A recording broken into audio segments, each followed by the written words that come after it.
Bom dia, 8 de abril de 2020, vamos lá. Eu vou gravar hoje minha tela, minha câmera, para vocês não verem minha cara de sono.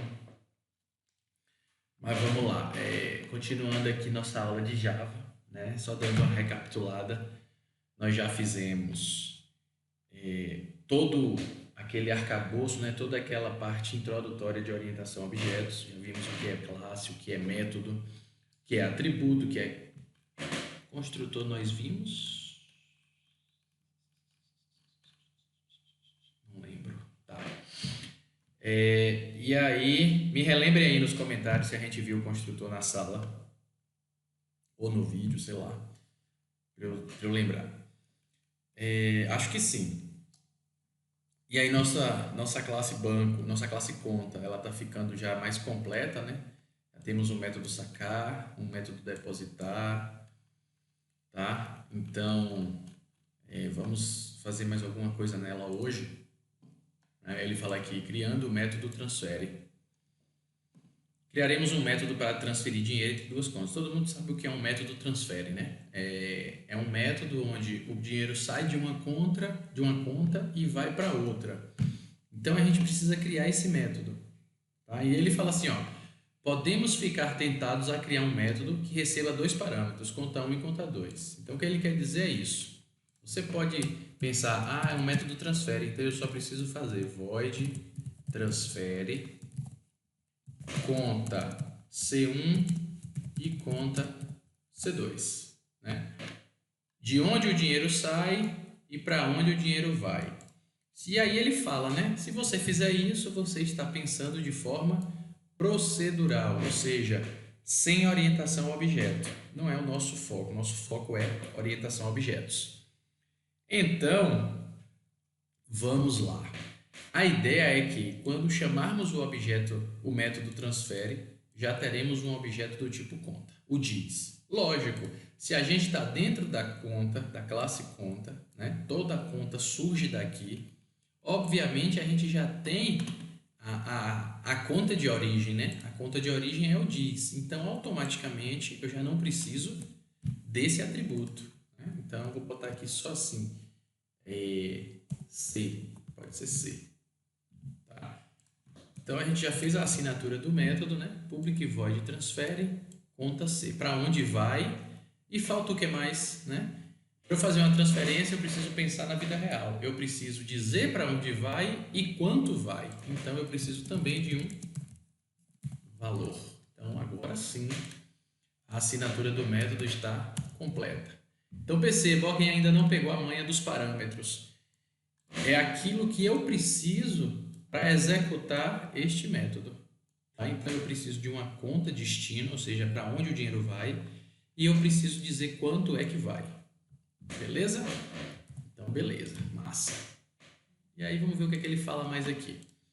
Tá. E aí, ele cria o método transfere, né? Aqui, tá criado. Eu vou fazer de outro jeito, tá? Vamos fazer de outra forma. Então, ele diz o seguinte, você precisa pegar o dinheiro da sua conta e transferir para essa conta C aqui. E o valor é esse aqui. A gente já tem um método sacar, que tem até validação, né? Se o cara tem saldo ou não. E a gente tem um método depositar. Massa. Não precisa de validação porque tudo que vem, né, a mais é só somar. Então, o que é o transfere na verdade? O transferir é o quê? É você sacar de uma conta e depositar em outra.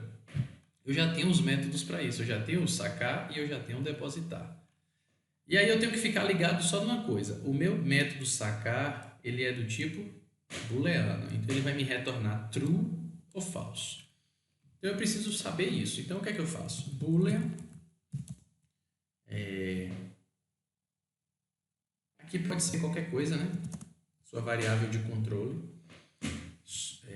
O Boolean é igual.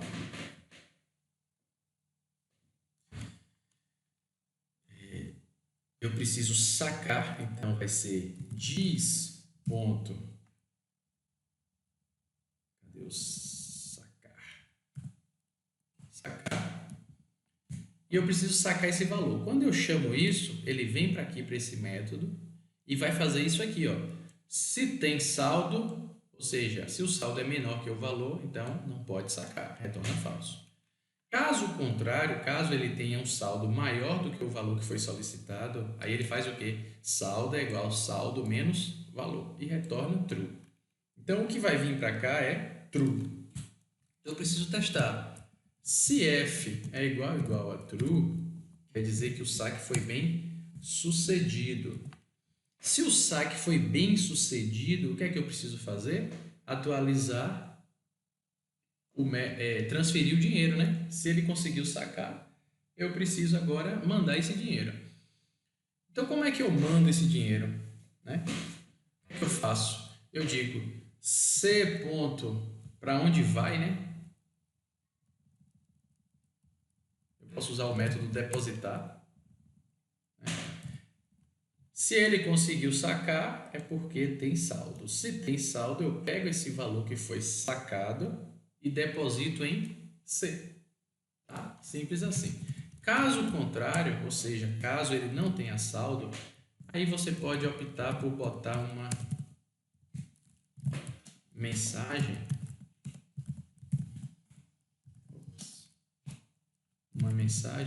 dizendo, né? Saldo insuficiente para transferência. Sei lá, algo assim. Tá? E aí, se eu não fiz nada errado, por causa do sono, tá ok. Aí a gente vem para cá. E aqui a gente já tinha feito várias coisas. Eu vou comentar para não ficar muito confuso. Né? E vou tirar isso daqui e vou botar só assim, ó, duas contas. E vou fazer C2.dono é João. Para você entender o que está sendo o processo de transferência. Saldo é igual a... Vou botar um saldo aqui de 500 para João, para João, e 400 para Maria. 600 para Maria e 500 para João. Pronto. Está feito, né? Eu tenho dois objetos, duas variáveis de referência que apontam para objetos na memória, ok? E eu tenho o atributo dono da primeira variável de referência, Maria, e do segundo, João. Cada um tem um saldo aqui. Eu preciso pegar um dinheiro de Maria e jogar para João. Então, o que é que eu vou fazer? Eu vou dizer o seguinte: C1.transfere para quem? Para C2, que é João, e quanto eu quero transferir. Eu só posso transferir valores, né, que eu posso pagar. Então, 300. Vamos ver. E aí depois eu dou um print aqui, só para ver se funcionou, né? O novo saldo de aí, mais C1.dono mais... Já vão aprendendo aí os macetes para vocês fazerem.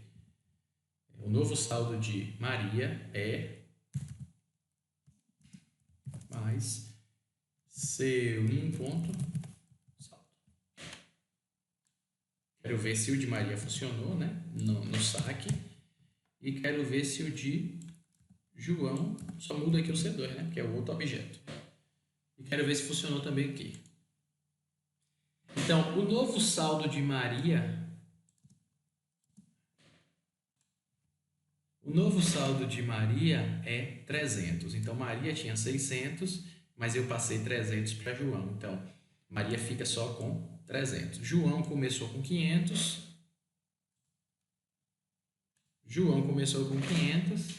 E agora ele está com 800, porque ele recebeu 300 de Maria. Então, o método transfere, ele funcionou. Né? Ele funcionou perfeitamente.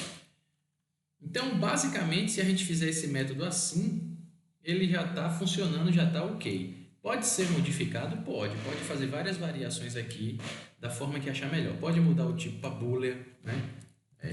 Pode, de repente, retornar um true ou um falso se você conseguiu fazer a transferência. E aí fica a critério. Beleza? Então já fizemos mais um método, né? Ó, sacar, depositar, transferir. Show. Já está com o sisteminha de banco quase completo. As funções quase completas. Orientado a objetos ainda. Certo? Então vamos ver aqui. E aí ele faz o transfere, né? Depois ele diz, olha, para deixar o código melhor, mais interessante, você pode chamar os métodos deposita e saca, que foi o que a gente fez. Né? Só que aí ele fez do tipo boolean. Conta destino, ou seja, conta C, e o valor. Ó, mesma coisa. Mesma coisinha, tá vendo? Destino.deposita valor. Mesmo jeito que foi feito aqui. Ó. Só muda porque o meu objeto chama C e o meu método chama depositar. Diferente daqui, que chama destino e deposita. Mas o resto é tudo igual. Ok?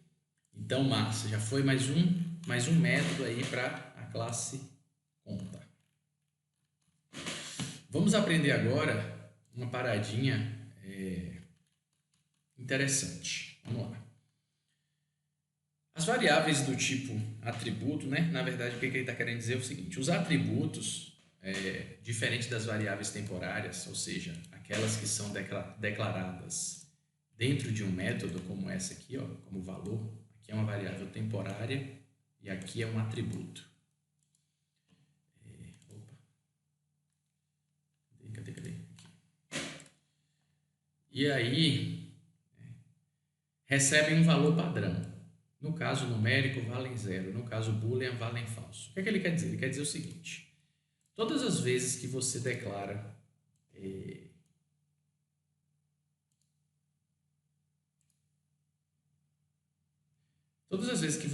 seus atributos, eles têm por padrão um valor definido já no compilador da linguagem, do programa. Então, quando você declara um double, o valor padrão dele, o valor default, né, é 0, 0.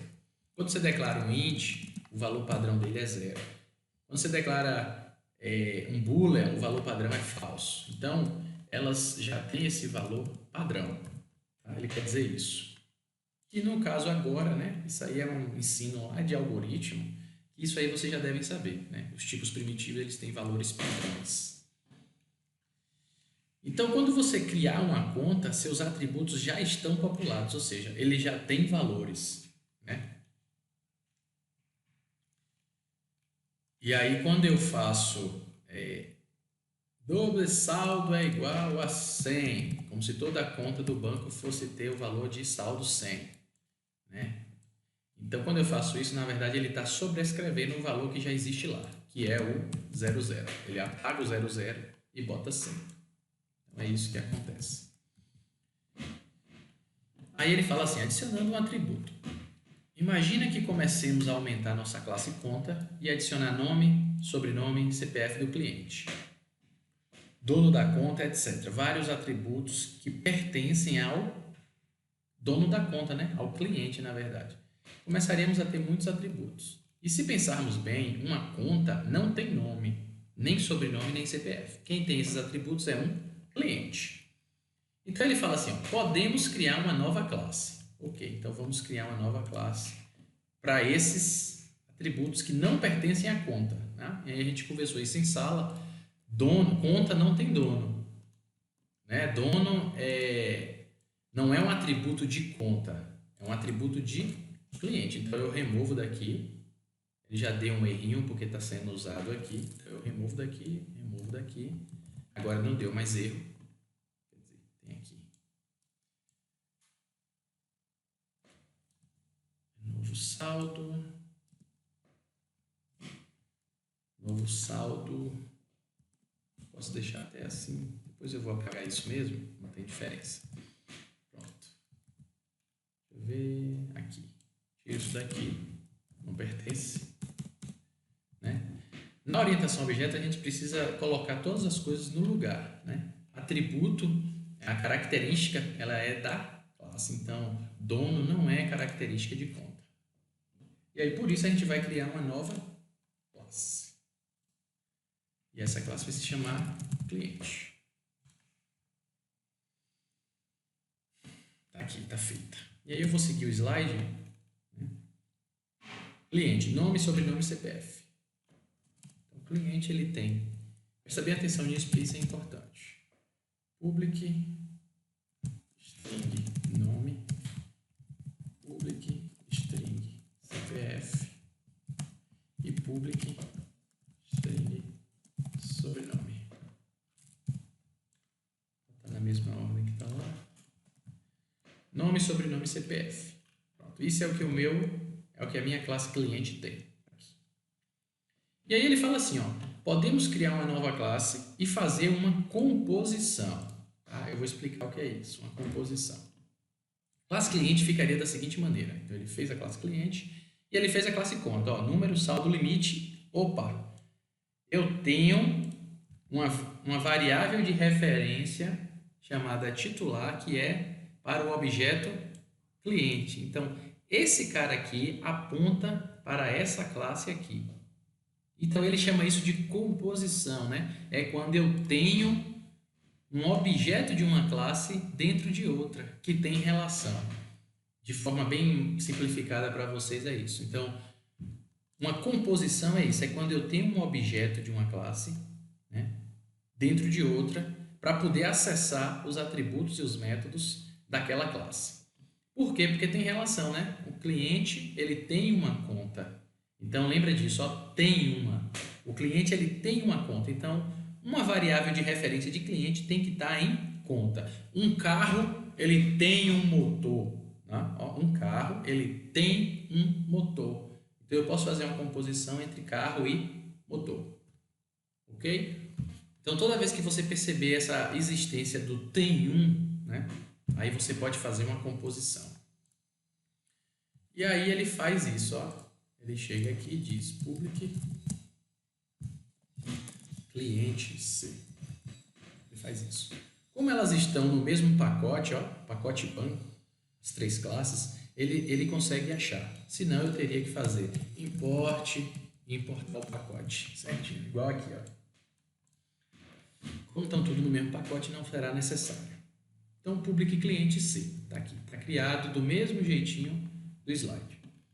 E aí ele faz a composição, né? Dentro do main da classe teste, eu posso fazer, ó, conta, minha conta, new conta, cliente C, new cliente, minha conta. Vamos lá. Deixa eu chegar aqui no main. Vou apagar esse lance todo aqui do... Vou apagar não, vou comentar também. Barra estrela, estrela, barra. Pronto. Comentado. Então, a partir daqui agora, ele tem uma conta C1, vou remover aqui. Ele tem uma conta C1 e ele também tem que ter um cliente C, é igual a new cliente.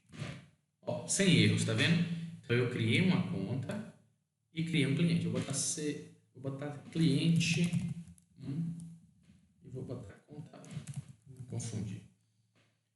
Criei uma conta e criei um cliente. Ó, criei uma variável de referência dessa classe e criei uma variável de referência dessa classe.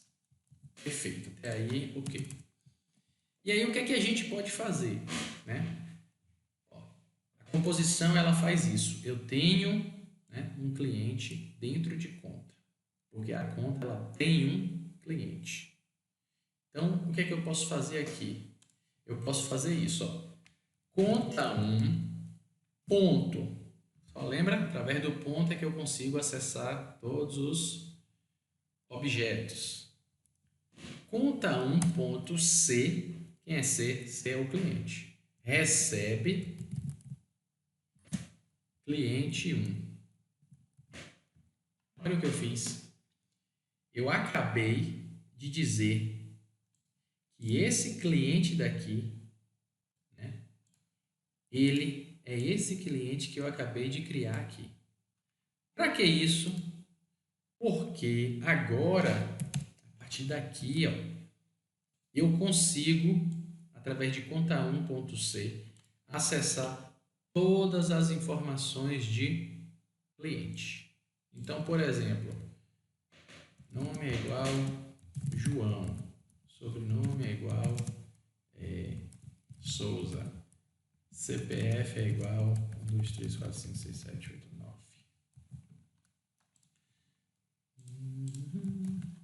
Se você olhar na classe conta, não tem nada de nome, CPF e sobrenome do cliente. Ó.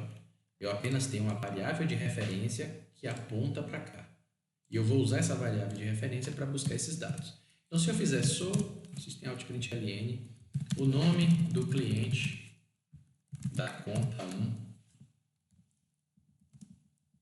é... Aí eu faço conta 1.c.nome.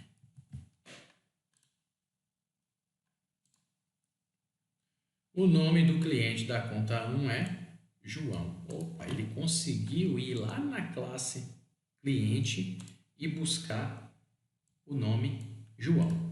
Através de quem? Através da conta. Então é como se eu fizesse isso. Ó. Eu entrei na conta e da conta eu fui atrás do cliente. Tá? É essa relação mesmo que você tem que entender. Aqui, ó.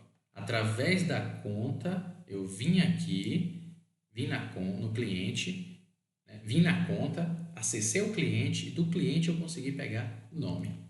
E aí eu consigo pegar todo o resto.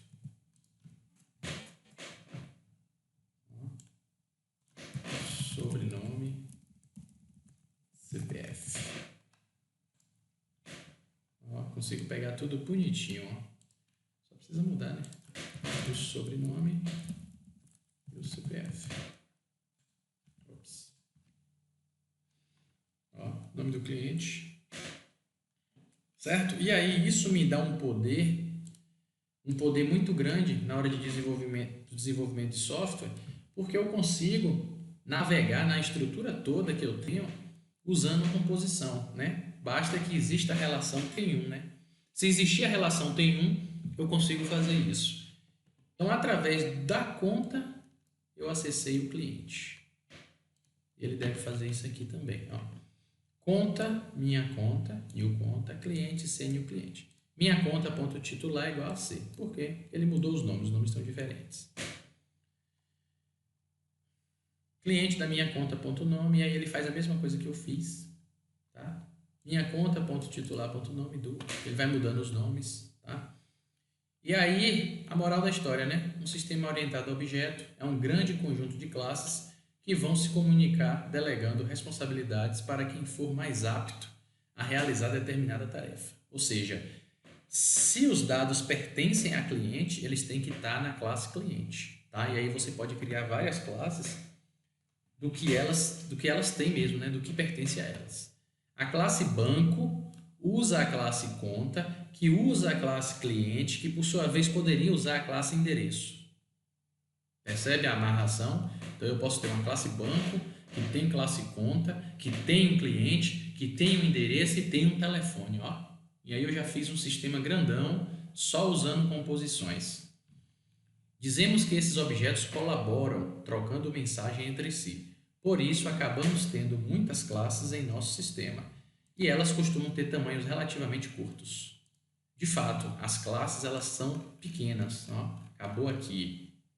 Né? Aqui vai ter mais algumas coisas, mas acabou aqui. Então, as classes elas têm tarefas bem definidas, elas são pequenas, mas elas executam aquilo que elas têm que fazer e acabou aí. Não precisa ter muita coisa.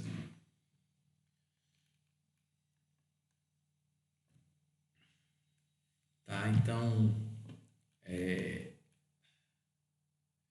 isso aqui agora não é importante. Lembra, você precisa dar new, né? Eu dei new no cliente. Eu não dei new aqui, mas eu dei new no cliente aqui. Eu criei um novo cliente aqui e esse cliente já inicializado, ó, instanciado através do new, eu joguei para dentro desse cliente aqui que não foi dado new. Eu poderia dar um new aqui. New cliente. Poderia fazer new cliente aqui. Aí aqui eu não teria esse cara. Eu não poderia ter esse cara. Porque senão eu teria uma redundância. Eu teria dois clientes instanciados para fazer a mesma coisa. Não seria legal. Então eu não fiz o new aqui justamente por isso. Porque eu ia fazer aqui. Certo? Então, beleza. Lembra sempre, objeto você tem que instanciar. Variável de referência tem que ser instanciada. E aí você acaba tendo isso aqui, ó. Ó, conta, aqui é um diagrama UML, tá? E aqui é um diamante sem preenchimento, que indica que está sendo feita uma composição entre conta e cliente. Ou seja, para onde o diamante está apontado, né, significa que tem a composição nesse cara. Tá aqui a composição, ó, dono cliente. Tá? E aí você poderia fazer isso aqui, ó, também, como eu mostrei agora. Quando chamarem um new conta, haverá um new cliente para ele. Ou seja, quando instanciar new conta, você vai instanciar também um new cliente, porque o código vai chegar aqui. Então ele vai rodar, opa, cria um cliente novo também. Beleza, então agora eu tenho uma conta nova com um cliente novo para essa conta. Tá? E aí aqui tem outro exemplo, né, de carro, de classe carro. Tá? Então assim, a aula de hoje é essa. Tá? É uma aula importantíssima na hora que vocês forem fazer o projeto de vocês. Por quê? Porque vai precisar fazer composição. Então, o ideal é que você estude bem isso aqui, tire as dúvidas, tá bom? Isso é muito importante, certo? Mais para frente a gente vai ver outra técnica que faz isso também, mas a composição ela é melhor em alguns casos. Então, beleza, pessoal? Valeu, até a próxima aula.